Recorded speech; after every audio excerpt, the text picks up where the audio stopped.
Main first অ্যাটেম্পেই qualify করে ফেলেছিলে, না দুটো অ্যাটেম্প দিয়েছিলে? না স্যার, আমি ফার্স্ট অ্যাটেম্পে কোয়ালিফাই করেছিলাম। এক্সামে ফার্স্টে তো ভয় লাগছিল যে কি করব না করব, কারণ যেহেতু আমি হুম। একবার ডপার। তোমার ওই ফ্যামিলি কন্ডিশন কিরকম? বাবা কি প্রফেশনে আছে? স্যার, বাবা কৃষি কাজ করে, মা হাউস ওয়াইফ। আচ্ছা, তাহলে মানে তোমার খুব স্ট্রাগল করতে হয়েছে। এবার তোমার তাদের জন্য তোমাকে তো বাউন্স ব্যাক দিতে হবে।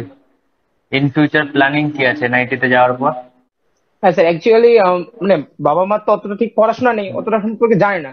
বাট হ্যাঁ। যখন শুনছে যে আমি এনআইটি দুর্গাপুরে চান্স পেয়েছি সিএসসি নিয়ে, এতেই হুম, খুশি। এটাই বলছি। বাবা মা যা স্বপ্ন পরিমাণে কষ্ট করছে, আমার হ্যাঁ। ওদের স্বপ্ন পূরণ করতে হবে। স্যার, আপনার যে ফিসটা ছিল 999 টাকা, হুম। এটার জন্য আমি বাবাকে বলছিলাম, বাবা আমি শুভজিৎ একাডেমিতে কোচিং নেবো, ওখানে হুম। খুব ভালো পড়ায়। তো বাবা বলে, আমার কাছে তো এখন টাকা নেই, কিভাবে দেই। হুম। পরে আমি মাকে বলি, মা তখন জোগাড় করে আমাকে 500 টাকা দিয়েছিল। আচ্ছা। তারপর আমার এক কাকু, ও বিদেশে থাকে, কাজ করে ওখানে। হুম। ওটা কাকুর কাছ থেকে 500 টাকা নিয়ে 1000 টাকা হয়ে আপনার কাছে এই অ্যাডমিশনটা জমা, অ্যাডমিশন হয়েছিল। বাহ, অনেক স্ট্রাগল করেছো। হ্যাঁ আমাদের ওই ফিসটা মান্থলি ছিল না, ওটা ইয়ারলি ছিল। তবু অনেক হ্যাঁ, স্টুডেন্টের কাছে ইয়ারলি ছিল। ওটাই অনেকটাই টাফ, যেরকম তুমি আজকে বললে। অন্যান্য প্ল্যাটফর্মের তুলনায় আপনার এখানে ফিস স্ট্রাকচার খুবই কম। হুম।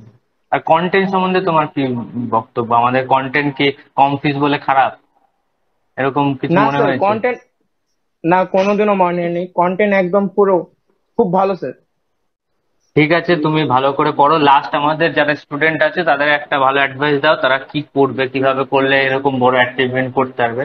আর তুমি ধরে নাও এনআইটি পেয়েছো কম্পিউটার সায়েন্স, এবার তোমার মনে একটা কি আক্ষেপ আছে যার জন্য তোমার মনে হয় যে আর একটু ভালো প্রিপারেশন হলে ভালো আইআইটি পেয়ে যেতাম?